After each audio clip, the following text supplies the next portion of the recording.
Latest news updates కోసం ఇప్పుడే download చేసుకోండి media effects app. Welcome to media effects. Andhra Pradesh నూతన ప్రభుత్వం కొలువుదీరిన సంగతి తెలిసిందే. ఏపీ ప్రజల కంటే మన టాలీవుడ్ ఫిలిం ఇండస్ట్రీ వాళ్ళు చాలా హ్యాపీగా ఉన్నారు. ఎందుకంటే వాళ్ళు గత ప్రభుత్వంలో కొన్ని ప్రాబ్లమ్స్ ఎదుర్కొన్నారు కాబట్టి.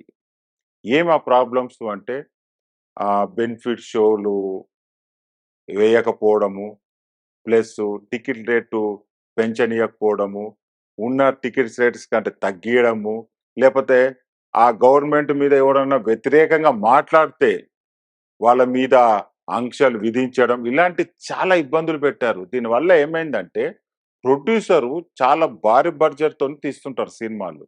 వాళ్ళు ఏం చేస్తారంటే ఎంత మంచి సినిమా అయినా, ఫ్లాప్ సినిమా అయినా ఫస్ట్ 1 వీకే వాళ్ళకొచ్చే కలెక్షన్స్. తర్వాత ఉండవు. బాగుంటే కంటిన్యూ అవుతాయి కలెక్షన్స్, లేకపోతే లేదు.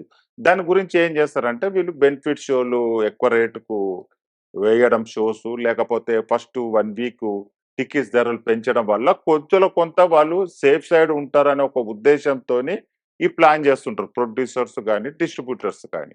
కానీ గత ప్రభుత్వంలో అలా జరగలేదు. అయితే ఈ ప్రభుత్వంలో నూతన ప్రభుత్వం ఏర్పడేసరికి చాలా హ్యాపీగా ఉన్నారు. ప్లస్ దానికి సినిమాటోగ్రఫీ ఎవరో కాదు, జనసేన నేత కందుల దుర్గేష్‌కి ఇచ్చారు బాధ్యతలు. అతను కూడా ఒక ఇంటర్వ్యూలో చెప్పాడు, "మీకు ఎలాంటి ఆంక్షలు ఉండవు. మేము సినిమా రంగానికి అభివృద్ధి చేయడానికి కృషి చేస్తాము. మీరు బెనిఫిట్ షోలు ఏసుకోవచ్చు. టికెట్స్ రేసు పెంచుకోవచ్చు. మేము తెలంగాణతో పాటు ఆంధ్రప్రదేశ్‌లో గూడా మేము టూరిజం హబ్‌గా మారుస్తాము. మీ సినిమా షూటింగ్స్ గూడా ఏపీలో ఎక్కువ చేయండి. మీకు సబ్సిడీ ఆలోచనలు గూడా చేస్తాము. మీకు లొకేషన్‌లకు గూడా పర్మిషన్స్ ఇస్తాము" అని చాలా వరకు చాలా బెనిఫిట్స్ మన టాలీవుడ్ ఇండస్ట్రీకి వాళ్ళు చెప్పారు. దీంతోని ప్రొడ్యూసర్స్ గావచ్చు, డిస్ట్రిబ్యూటర్స్ గావచ్చు చాలా హ్యాపీగా ఫీల్ అవుతున్నారు. ఇలానే పరస్పరంగా ఒకరు ఒకరు అర్థం చేసుకొని ముందుకు సాగుతనే ఏదైనా డెవలప్‌మెంట్.